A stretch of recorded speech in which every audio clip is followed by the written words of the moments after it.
ഖുർആൻ ആസ്വാദനം രണ്ടാം അധ്യായം സൂറത്തുൽ ബഖറ 29-ാമത്തെ ആയത്ത്. هو الذي خلق لكم ما في الأرض جميعا ثم استوى إلى السماء فسواهن 7 سماوات وهو بكل شيء عليم. ഭൂമിയിലുള്ളതെല്ലാം നിങ്ങൾക്കായി പടച്ചത് അവനാണ്. പിന്നെ അവൻ ഉപരിയിലേക്ക് തിരിഞ്ഞ് അതിനെ 7 ആകാശങ്ങളായി സംവിധാനിച്ചു. കാര്യങ്ങളെയെല്ലാം പറ്റി അറിയുന്നവനുമാണവൻ. ഹുവല്ലദീ ഖലഖ ലകും മാ ഫിൽ അർദി ലകും മാ മീമിലേക്ക് കൂട്ടി ലയിപ്പിച്ച് മണിച്ചുകൊണ്ട് ഓത്. ജമീഅൻ സുമ്മ ജമീഅൻ എന്ന തൻവീനിനെ മറച്ചു പിടിച്ചുകൊണ്ട് ഇഖ്ഫ ചെയ്ത് ഓതുന്നു. സുമ്മ മീമിന് ഷദ്ദ് വന്നിട്ടുണ്ട്, മണിക്കണം. സുമ്മസ്തവാ ഇല നിർബന്ധമില്ലാത്ത മദ്ദാണ്. ഇലസ്സമായി സമാ എന്നുള്ളത് തീർച്ചയായും നമ്മൾ നീട്ടേണ്ട ഒരു ഭാഗമാണ്. ഫസവ്വാഹുന്ന അവിടെ നൂനിന് ഷദ്ദ് വന്നിട്ടുണ്ട്. 7 സമാവാതി വഹുവ കൂട്ടി ഓതുമ്പോൾ അങ്ങനെ മണിച്ചുകൊണ്ട് കൂട്ടി ലയിപ്പിക്കുകയാണ് വേണ്ടത്. അല്ലെങ്കിൽ സമാവാത്ത് എന്ന് പറഞ്ഞുകൊണ്ട് നിർത്താവുന്നതുമാണ്. അവിടെ ജീമാണ് കാണുന്നത്, ജായിസായ വേണമെങ്കിൽ നിർത്താവുന്ന സ്ഥലമാണ്. വഹുവ ബികുല്ലി ഷൈഇൻ അലീം. ഷൈഇൻ അലീം വളരെ വ്യക്തമായിട്ട് അവിടെ ഇൽഹാർ ചെയ്തുകൊണ്ടാണ് ഓതേണ്ടത്. ഭൂമിയിലുള്ളതെല്ലാം നിങ്ങൾക്കായി സൃഷ്ടിച്ചുവെന്നത് ഖലഖ ലകും മാ ഫിൽ അർളി ജമീഅ അള്ളാഹുവിൻ്റെ വലിയൊരു അനുഗ്രഹമായി എടുത്തു പറയുകയാണിവിടെ. ഭൗമവസ്തുക്കളെയെല്ലാം മനുഷ്യർക്ക് നന്മ നൽകുന്നതിന് വേണ്ടി അള്ളാഹു സൃഷ്ടിച്ചതാണെന്നാണ് ഇതിൽ നിന്ന് വ്യക്തമാകുന്നത്. സൗരയൂഥത്തിൽ സൂര്യൻ മാത്രമേ ഊർജ സ്രോതസ്സായുള്ളൂ. മനുഷ്യനടക്കമുള്ള ഭൂമിയിലെ ജീവജാലങ്ങളെല്ലാം അവയുടെ ഉപാപചയ പ്രവർത്തനങ്ങൾക്ക് ഉപയോഗിക്കുന്ന ഊർജം മുഴുവൻ സൂര്യനിൽ നിന്നുള്ളതാണ്. സൂര്യനിൽ നിന്നുള്ള ഊർജം ജീവജാലങ്ങൾക്കെല്ലാം ഉപയോഗിക്കാൻ പറ്റുന്ന ഗ്ലൂക്കോസ് ആക്കി തീർക്കുന്നത് ഹരിത സസ്യങ്ങളാണ്. അന്തരീക്ഷത്തിലെ കാർബൺ ഡൈ ഓക്സൈഡും ഭൂമിയിലെ വെള്ളവും മറ്റ് മൂലകങ്ങളും വലിച്ചെടുത്ത് സൂര്യപ്രകാശത്തിൻ്റെ സാന്നിധ്യത്തിൽ ഇലകളിലെ ഹരിതകം ഗ്ലൂക്കോസ് നിർമ്മിക്കുന്നു.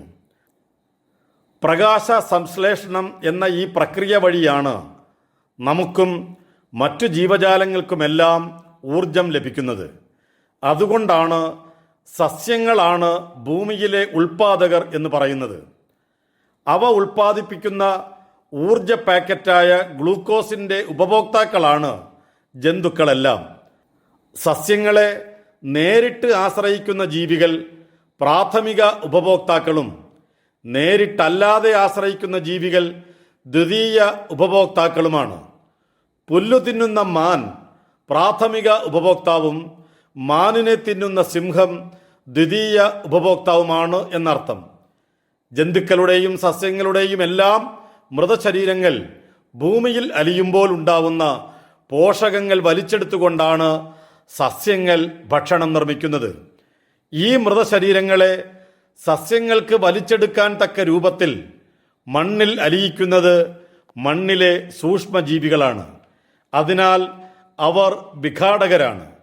ജന്തുക്കൾ സസ്യങ്ങളെയും സസ്യങ്ങൾ സൂക്ഷ്മജീവികളെയും സൂക്ഷ്മജീവികൾ സസ്യങ്ങളെയും ജന്തുക്കളെയും ആശ്രയിച്ച് നിലനിൽക്കുന്ന രീതിയിലുള്ള ഒരു ഭക്ഷണ ചക്രം ഭൂമിയിൽ നിലനിൽക്കുന്നുണ്ട്. സഹജീവനം എന്ന് വിളിക്കുന്ന ഈ പരസ്പരാശ്രിതത്വത്തിൻ്റെ കേന്ദ്രബിന്ദു മനുഷ്യനാണെന്ന് സൂക്ഷ്മമായ അപഗ്രഥനത്തിൽ മനസ്സിലാവും. മനുഷ്യരുടെ നിലനിൽപ്പിന് വേണ്ടി നേരിട്ടോ അല്ലാതെയോ സേവനം ചെയ്യുന്നവയാണ് എല്ലാ ഭൗമ സൃഷ്ടികളുമെന്നർത്ഥം.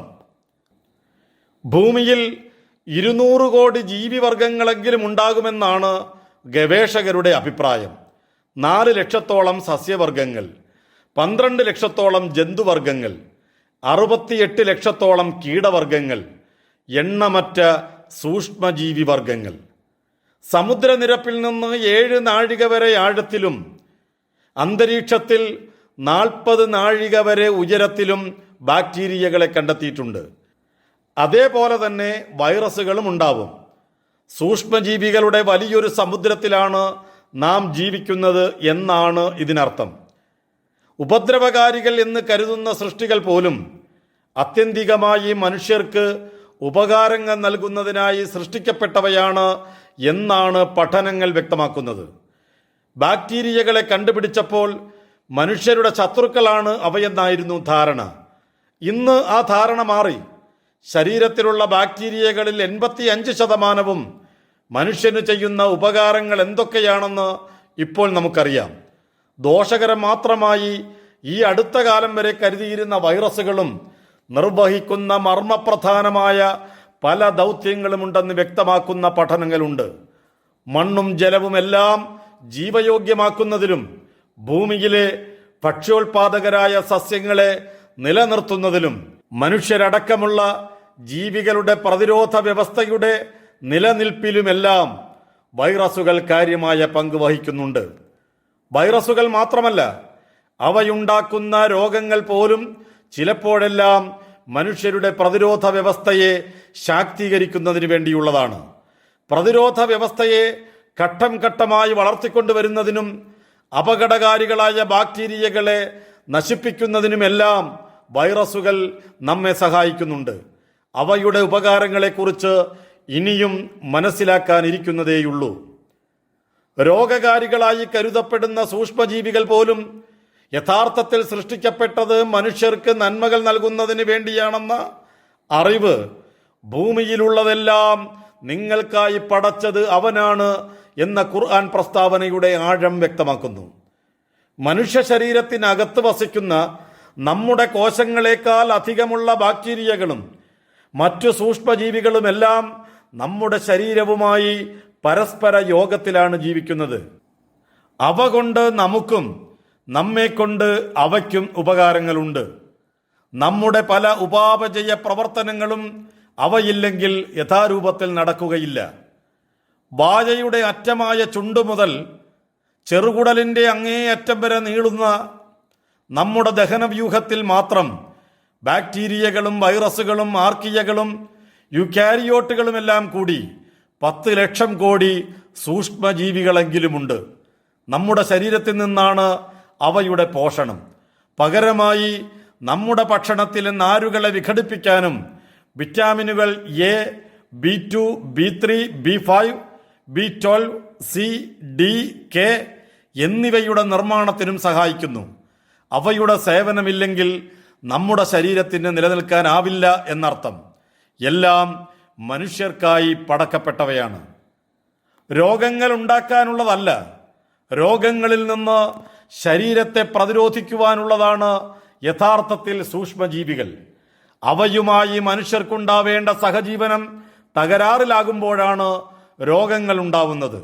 സൂക്ഷ്മജൈവലോകം നമ്മുടെ പ്രതിരോധ വ്യൂഹത്തിന് ചെയ്യുന്ന സേവനങ്ങൾ നിരവധിയാണ്. അതിക്രമകാരികളായ ശത്രുക്കളുടെ ആക്രമണമുണ്ടാകുവാൻ സാധ്യതയുള്ള സ്ഥലങ്ങളിൽ അവ എത്തുന്നതിന് മുമ്പെത്തി അവയെ അങ്ങോട്ട് കടക്കാൻ സമ്മതിക്കാതിരിക്കുകയാണ് ഇവ ചെയ്യുന്ന ഒന്നാമത്തെ സേവനം. നമ്മുടെ പ്രതിരോധ വ്യവസ്ഥയെ ശാക്തീകരിക്കുന്നുവെന്നതാണ് ഇവ ചെയ്യുന്ന രണ്ടാമത്തെ സേവനം. പ്രതിരോധ കോശങ്ങളെ ഉദ്ദീപിപ്പിച്ച് അവയുടെ വിഭജനത്തിൻ്റെയും പ്രത്യുൽപാദനത്തിൻ്റെയും തോത് വർദ്ധിപ്പിക്കുന്നത് ഇവയാണ്. നമ്മുടെ പ്രതിരോധ കോശങ്ങൾ തന്നെ ശരീരത്തിനെതിരായി മാറുന്ന ഓട്ടോ ഇമ്മ്യൂൺ അസുഖങ്ങളിൽ നിന്ന് ശരീരത്തെ സംരക്ഷിച്ചു നിർത്തുന്നതിലും ഈ സൂക്ഷ്മജീവികൾക്ക് പങ്കുണ്ട്. ശരീരത്തിനകത്ത് നടക്കുന്ന ഉപാപചയ പ്രവർത്തനങ്ങളെ ഉദ്ദീപിപ്പിച്ചുകൊണ്ട് അമിതവണ്ണത്തിൽ നിന്ന് രക്ഷിച്ച് ശരീരത്തിൻ്റെ ആകൃതി സംരക്ഷിക്കുന്നതിലും ഇവ കാര്യമായി പങ്കുവഹിക്കുന്നു. നമ്മുടെ മാനസിക നിലകളെപ്പോലും ഗുണപരമായി സ്വാധീനിക്കുന്നുണ്ട് ഈ സൂക്ഷ്മജീവികൾ എന്നാണ് ചില പഠനങ്ങൾ വ്യക്തമാക്കുന്നത്. ജനിക്കുന്ന സമയത്ത് മാതാവിൻ്റെ ജനനേന്ദ്രിയ ഭാഗത്തുള്ള സൂക്ഷ്മജീവിക്കൂട്ടം കുഞ്ഞിനാവശ്യമായ പ്രതിരോധങ്ങൾ നൽകുവാനുള്ളതാണ്. അവയാണ് ജനിച്ചതിന് ശേഷം ഉണ്ടാകാനിടയുള്ള അലർജികളിൽ നിന്ന് കുഞ്ഞുങ്ങളെ സംരക്ഷിക്കുന്നത്. ഇതുവരെ നാം മനസ്സിലാക്കിയ ഉപകാരങ്ങളിൽ ചിലവയാണിവ. അറിയാനിരിക്കുന്നവ എത്രയാണെന്ന് ആർക്കറിയാം? ഭൂമിയിലുള്ള യാതൊന്നും തന്നെ മനുഷ്യരെ ഉപദ്രവിക്കുവാനായി പടക്കപ്പെട്ടവയല്ല, മനുഷ്യർക്കായി പടച്ചവൻ സൃഷ്ടിച്ചതാണ് എല്ലാറ്റിനെയും എന്ന വസ്തുതയാണ് ഇവ വ്യക്തമാക്കുന്നത്. ഭൂമിയിലുള്ളതെല്ലാം മനുഷ്യർക്കായി പടക്കപ്പെട്ടതാണെന്ന അറിവ് അള്ളാഹുവിൻ്റെ അനുഗ്രഹങ്ങളെക്കുറിച്ച് ബോധ്യം നൽകുന്നതോടൊപ്പം ഭൗമപ്രകൃതിയെ സംരക്ഷിക്കേണ്ടത് മനുഷ്യരുടെ ഉത്തരവാദിത്തമാണെന്ന ബോധവും ഉണ്ടാക്കുന്നുണ്ട്. മനുഷ്യർക്ക് നന്മ നൽകുന്നതിന് വേണ്ടി സൃഷ്ടിക്കപ്പെട്ട പ്രകൃതി പ്രതിഭാസങ്ങളോട് സമരസപ്പെട്ട് ജീവിക്കുവാനാണ്, അവയെ തകർക്കുവാനല്ല മനുഷ്യർ പരിശ്രമിക്കേണ്ടത് എന്ന ബോധം. ഭൗമപ്രതിഭാസങ്ങളെയും സഹജീവികളെയും ഉപയോഗിക്കുകയാണ്, ഉപദ്രവിക്കുകയല്ല മനുഷ്യർ ചെയ്യേണ്ടത് എന്ന ബോധം. മനുഷ്യർക്ക് വേണ്ടിയുള്ള ഭൂമിയെയും അതിലെ സൃഷ്ടി വ്യവസ്ഥയെയും തകരാറിലാക്കുന്നതാണ് മനുഷ്യ പ്രവർത്തനങ്ങളെങ്കിൽ അവ മൂലം ആത്യന്തികമായ നഷ്ടമുണ്ടാവുക മനുഷ്യർക്ക് തന്നെയാണെന്ന ബോധം. ഈ ബോധമില്ലാതെയുള്ള മനുഷ്യ പ്രവർത്തനങ്ങളുടെ ഫലമായാണ് കടലിലും കരയിലുമെല്ലാം കുഴപ്പങ്ങൾ ഉണ്ടാവുന്നതെന്ന് ഖുർആൻ മുന്നറിയിപ്പ് നൽകുന്നുണ്ട്. 30-ാം അധ്യായം 41-ാം വചനം. ഭക്ഷണപാനീയങ്ങളുടെ കാര്യത്തിൽ ഉണ്ടാവണമെന്ന് ഖുർആൻ നിർദ്ദേശിക്കുന്ന അമിതമാകരുത് എന്ന നിർദ്ദേശം പ്രകൃതി ചൂഷണത്തിന്റെ കാര്യത്തിൽ 7-ാം അധ്യായം 31-ാം സൂക്തം മനുഷ്യർ ശ്രദ്ധിച്ചിരുന്നെങ്കിൽ ലോകം അഭിമുഖീകരിക്കുന്ന പാരിസ്ഥിതിക പ്രശ്നങ്ങളൊന്നും ഉണ്ടാകുമായിരുന്നില്ല. ദുർവ്യയം ചെയ്യുന്നവർ പിശാചിന്റെ കൂട്ടുകാരാണ് എന്നതാണ് ഖുർആനിക പാഠം. 17-ാം അധ്യായം 27-ാം വചനം. കാലക്രമത്തെ കുറിക്കാനും വിവരണക്രമത്തെ കുറിക്കാനും സുമ്മ എന്ന് പ്രയോഗിക്കാറുണ്ട്. മകനോട് പിതാവ് ഞാൻ നിനക്ക് നല്ല വിദ്യാഭ്യാസം നൽകി, പിന്നെ ചെറുപ്പത്തിൽ വളർത്തി വലുതാക്കുകയും ചെയ്തു എന്ന് പറയുന്നതിൽ നിന്ന് വിദ്യാഭ്യാസം നൽകിയതിന് ശേഷമാണ് വളർത്തി വലുതാക്കിയത് എന്ന് ആരും മനസ്സിലാക്കാറില്ല. പിന്നെ എന്ന് പ്രയോഗിച്ചിരിക്കുന്നത് കാലക്രമത്തെയല്ല, വിവരണക്രമത്തെയാണ് കുറിക്കുന്നതെന്ന് പരാമർശത്തിൽ നിന്ന് തന്നെ വ്യക്തമാവുന്നത് കൊണ്ടാണിത്. പിന്നെ അവൻ ഉപരിയിലേക്ക് ആരോഹണം ചെയ്ത് അതിനെ 7 ആകാശങ്ങളായി സംവിധാനിച്ചു. സുമ്മസ്തവാ ഇലസ്സമാ ഫസവ്വാഹുന്ന സബഅ സമാവാതി എന്ന വചനഭാഗത്ത് പിന്നെ എന്ന് പ്രയോഗിച്ചിരിക്കുന്നത് കാലക്രമത്തെ കുറിക്കുന്നതിനല്ലെന്ന് ഖുർആനിലെ മറ്റു വചനങ്ങളിൽ നിന്ന് തന്നെ മനസ്സിലാക്കാൻ കഴിയും. ആകാശഭൂമികളുടെ അടിസ്ഥാന സൃഷ്ടി നടന്നത് ഒന്നിച്ചാണെന്നും സൃഷ്ടിയുടെ ആദ്യഘട്ടത്തിന് ശേഷമാണ് ഭൂമിയിലെ സവിശേഷ സംവിധാനങ്ങൾ രൂപപ്പെട്ടതെന്നും ഖുർആൻ വ്യക്തമാക്കുന്നത് കാണാം. 41-ാം അധ്യായം 9 മുതൽ 12 വരെയുള്ള സൂക്തങ്ങൾ. ആകാശങ്ങളുടെ സൃഷ്ടിക്ക് ശേഷമാണ് ഭൂമിയെ ജീവയോഗ്യമാകും വിധം വികസിപ്പിച്ചതെന്ന് സൂചിപ്പിക്കുന്ന വചനങ്ങളുമുണ്ട്. 79-ാം അധ്യായത്തിലെ 27 മുതൽ 33 വരെയുള്ള സൂക്തങ്ങൾ. ഭൂമിയിലുള്ളതെല്ലാം മനുഷ്യർക്കായി സൃഷ്ടിച്ചതിനെക്കുറിച്ച് പറഞ്ഞ ശേഷം പിന്നെ ആകാശങ്ങളുടെ സൃഷ്ടിയെക്കുറിച്ച് പരാമർശിച്ചിരിക്കുമ്പോൾ അത് കാലക്രമത്തെയല്ല വിവരണത്തിന്റെ തുടർച്ചയെയാണ് അടയാളപ്പെടുത്തുന്നത് എന്നർത്ഥം. നമുക്ക് മുകളിലുള്ള എന്തിനെക്കുറിച്ചും സമാ എന്ന് പറയാമെന്ന് നേരത്തെ വ്യക്തമാക്കിയിട്ടുണ്ട്. അതുകൊണ്ടാണ് ഇലസമാഇന് ഉപരിയിലേക്ക് എന്ന പരിഭാഷ നൽകുന്നത്. തിരിഞ്ഞുവെന്ന് പരിഭാഷപ്പെടുത്തിയിരിക്കുന്നത് ഇസ്തവ എന്ന ക്രിയയെയാണ്. പക്വതയെത്തുക, നേരെ നിൽക്കുക, കയറുക, തിരിയുക എന്നീ അർത്ഥങ്ങളിലെല്ലാം പ്രയോഗിക്കാറുള്ള ക്രിയയാണിത്. മൂസാ നബിയെക്കുറിച്ച് പരാമർശിക്കുന്നതിനിടയിൽ ഇസ്തവ എന്ന് സൂറത്തുൽ ഖസസിൽ പറയുന്നുണ്ട്. 28-ാം അധ്യായം 14-ാം സൂക്തം. പക്വതയെത്തി എന്നാണ് അവിടെ അതിനർത്ഥം. അള്ളാഹുവുമായി ബന്ധപ്പെട്ടുകൊണ്ട് ഈ ക്രിയ ഖുർആനിൽ പ്രയോഗിച്ചിരിക്കുന്നത് 9 തവണയാണ്. 7 തവണ അള്ളാഹു അവന്റെ സിംഹാസനമായ അർഷിൽ ആരോഹണം ചെയ്തുവെന്ന് പറയുന്നതിന് വേണ്ടിയും 7-ാം അധ്യായം 54-ാം സൂക്തം, 10-ാം അധ്യായം 3-ാം സൂക്തം, 13-ാം അധ്യായം 2-ാം സൂക്തം, 20-ാം അധ്യായം 5-ാം സൂക്തം 25-ാം അധ്യായം 59-ാമത് സൂക്തം, 32-ാം അധ്യായം 4-ാം സൂക്തം, 57-ാം അധ്യായം 4-ാം സൂക്തം. 2 തവണ ഉപരിയിലേക്ക് തിരിഞ്ഞു പറയുന്നതിന് വേണ്ടിയുമാണവ. 2-ാം അധ്യായം 29-ാം സൂക്തം, 41-ാം അധ്യായം 11-ാമത് സൂക്തം. അള്ളാഹുവിൻ്റെ അർശുമായി ബന്ധപ്പെട്ട 7 വചനങ്ങളിലും ഇസ്തവയ്ക്ക് ശേഷം അല എന്ന അവ്യയമാണ് ഉപയോഗിച്ചിരിക്കുന്നത്. അലൽ അർഷ് എന്നാൽ അർഷിന്മേൽ എന്നർത്ഥം. അലയ്ക്ക് മുമ്പ് ഇസ്തവ എന്ന് പ്രയോഗിക്കുമ്പോൾ അതിന് ആരോഹണം ചെയ്തുവെന്നോ ഉപവിഷ്ടനായി എന്നോ ആണ് പ്രഗത്ഭരായ വ്യാഖ്യാതാക്കൾ അർത്ഥം നൽകിയിരിക്കുന്നത്. ഉപരിലോകവുമായി ബന്ധപ്പെട്ട 2 ആയത്തുകളിൽ ഇസ്തവയ്ക്ക് ശേഷം ഇല എന്ന അവ്യയമാണ് ഉപയോഗിച്ചിരിക്കുന്നത്. ഇല സമാ എന്നാൽ ഉപരിയിലേക്ക് എന്നർത്ഥം. ഇലായ്ക്ക് മുമ്പ് ഇസ്തവ എന്ന് പ്രയോഗിക്കുമ്പോൾ അതിന് തിരിഞ്ഞുവെന്നാണ് വ്യാഖ്യാതാക്കൾ നൽകിയ അർത്ഥം. സുമ്മസ്തവ ഇല സമാ എന്ന വചനഖണ്ഡത്തെ പിന്നെ അവൻ ഉപരിയിലേക്ക് തിരിഞ്ഞുവെന്ന് ഭാഷാന്തരം ചെയ്തിരിക്കുന്നത് അതുകൊണ്ടാണ്. അള്ളാഹുവെക്കുറിച്ച് അവൻ ഉപരിയിലേക്ക് തിരിഞ്ഞുവെന്നും അവൻ സിംഹാസനത്തിൽ ഉപവിഷ്ടനായി എന്നുമെല്ലാം പറയുമ്പോൾ എന്താണ് മനസ്സിലാക്കേണ്ടത്? പ്രപഞ്ചത്തിൻ്റെ സൃഷ്ടാവാണ് അള്ളാഹു. പദാർത്ഥങ്ങൾ കൊണ്ട് സൃഷ്ടിക്കപ്പെട്ട പ്രപഞ്ചത്തിന് അതീതമാണ് അവൻ്റെ അസ്തിത്വം. പദാർത്ഥ ലോകത്തെ അളക്കാൻ ഉപയോഗിക്കുന്ന മാപിനികൾ ഉപയോഗിച്ച് അവൻ്റെ അസ്തിത്വത്തെ മനസ്സിലാക്കാൻ കഴിയില്ല.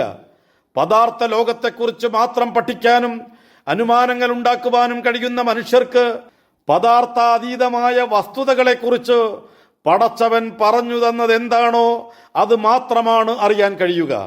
അവൻ വെളിപ്പെടുത്തിയതിനെ അതേപോലെ മനസ്സിലാക്കുകയല്ലാതെ അക്കാര്യത്തിൽ മനുഷ്യർക്ക് മുന്നിൽ മറ്റു മാർഗങ്ങളൊന്നുമില്ല. പദാർത്ഥ ലോകവുമായി താരതമ്യം ചെയ്യുകയോ വിശദീകരിക്കുകയോ വ്യാഖ്യാനിച്ച് വികലമാക്കുകയോ ചെയ്യാതെ പടച്ചവൻ പറഞ്ഞത് അതേപോലെ മനസ്സിലാക്കുക എന്ന നിലപാടാണ് അള്ളാഹുവെക്കുറിച്ചുള്ള പരാമർശങ്ങളുടെ കാര്യത്തിൽ സച്ചരിതരായ മുൻഗാമികൾ സ്വീകരിച്ചത്. എങ്ങനെയാണ് അള്ളാഹുവിൻ്റെ ആരോഹണം എന്ന ഒരാളുടെ ചോദ്യത്തിന് ഇമാം മാലിക് റഹ്മഹുല്ല പറഞ്ഞ മറുപടി പ്രസിദ്ധമാണ്. ആരോഹണം അറിയപ്പെടുന്നതാണ്, അത് എങ്ങനെയെന്ന് അറിയാത്തതാണ്.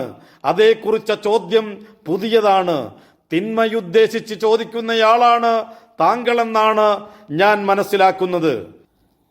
അൽ ഇസ്തിദ്കാർ 2/529. അള്ളാഹു ആരോപണം ചെയ്തുവെന്ന് അവൻ തന്നെ വെളിപ്പെടുത്തിയതായതിനാൽ അവൻ്റെ ഔന്നത്യത്തിനും മഹത്വത്തിനും അനുയോജ്യമായ രീതിയിൽ അവൻ ആരോഹണം ചെയ്തുവെന്ന് വിശ്വസിക്കുക. അവൻ്റെ അസ്തിത്വത്തെയും ഗുണവിശേഷണങ്ങളെയും കുറിച്ച് അവൻ വെളിപ്പെടുത്തിയതല്ലാതെ യാതൊന്നും അറിയാത്തതിനാൽ എങ്ങനെയാണ് ആരോഹണമെന്ന് അറിയില്ലെന്ന് കരുതുക. അവൻ അദ്വിതീയനും താരതമ്യത്തിന് അതീതനുമായതിനാൽ വ്യാഖ്യാനിച്ച് വികലമാക്കാതെ ആരോഹണത്തെ അംഗീകരിക്കുക. പദാർത്ഥ ലോകത്തുള്ള യാതൊന്നിൻ്റെയും ആരോഹണവുമായി പദാർത്ഥാതീതനായ അള്ളാഹുവിൻ്റെ ആരോഹണത്തിന് സാമ്യതയില്ലെന്ന് മനസ്സിലാക്കി ചോദ്യം ചെയ്യാതെ അത് അപ്പടി സ്വീകരിക്കുക. ഇതാണ് സച്ചരിതരായ മുൻഗാമികളുടെ നിലപാട്.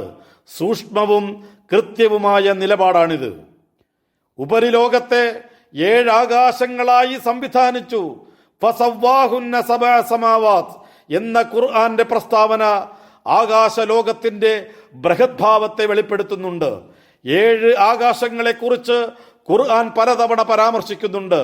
സബഅ സമാവാത് എന്ന് 5 തവണയും 2-ാം അധ്യായം 29-ാം സൂക്തം, 41-ാം അധ്യായം 12-ാം സൂക്തം, 65-ാം അധ്യായം 12-ാം സൂക്തം, 67-ാം അധ്യായം 3-ാം സൂക്തം, 71-ാം അധ്യായം 15-ാം സൂക്തം. അസ്സമാവാതു സബഅ എന്ന് 1 തവണയും 17-ാം അധ്യായം 44-ാം സൂക്തം അസ്സമാവാതി സബഅ എന്ന് 1 തവണയുമാണ് 23-ാം അധ്യായം 86 സൂക്തം പ്രയോഗിച്ചിരിക്കുന്നത്. ആകെ 7 തവണ. 7 ആകാശങ്ങളെക്കുറിച്ച് 7 തവണ. ഖുർആനിലുള്ള പദപ്രയോഗങ്ങളിലെ അത്ഭുതങ്ങളിലൊന്നാണിത്. വ്യത്യസ്ത സന്ദർഭങ്ങളിൽ അവതരിച്ച വചനങ്ങളുടെ സമാഹാരമായ ഖുർആനിൽ ഇത്തരം കാര്യങ്ങൾ ഒത്തുവരുന്നത് അത്ഭുതകരം തന്നെയാണ്. ഖുർആനിനെ അനുകരണാതീതമാക്കുന്ന സവിശേഷതകളിൽ ഒന്നാണിത്.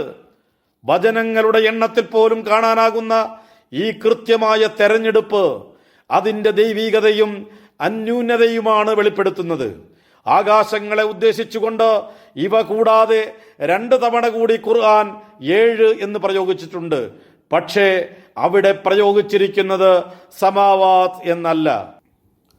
സൂറത്തുൽ മുഅ്മിനൂനിൽ സബഅ തറായിഖ് എന്നും 23-ാം അധ്യായം 17-ാം സൂക്തം, സൂറത്തുൻ നബയിൽ സബഅൻ ഷിദാദ എന്നും 78-ാം അധ്യായം 12-ാമത് സൂക്തം ആണ് പറഞ്ഞിരിക്കുന്നത്. 7 പഥങ്ങൾ എന്നും ബലിഷ്ഠമായ 7 എണ്ണം എന്നുമാണ് യഥാക്രമം ഇവയുടെ പരിഭാഷ. ഈ വചനങ്ങളിൽ എവിടെയെങ്കിലും സമാവാത്ത് എന്ന് പ്രയോഗിച്ചിരുന്നെങ്കിൽ എണ്ണത്തിലുള്ള കൃത്യതയുണ്ടാകുമായിരുന്നില്ല.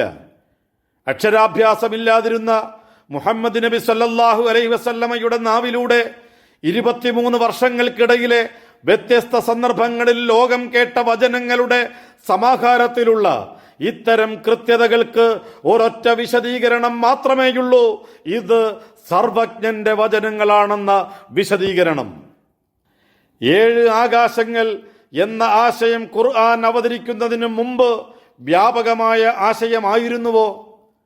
ആകാശങ്ങൾ എന്ന അർത്ഥത്തിൽ ഷമായിം എന്ന ഹിബ്രു ബഹുവചനമാണ് ബൈബിളിൽ ഉപയോഗിക്കുന്നതെങ്കിലും 7 എന്ന എണ്ണം ബൈബിൾ വചനങ്ങളിൽ ഒന്നും കാണുന്നില്ല.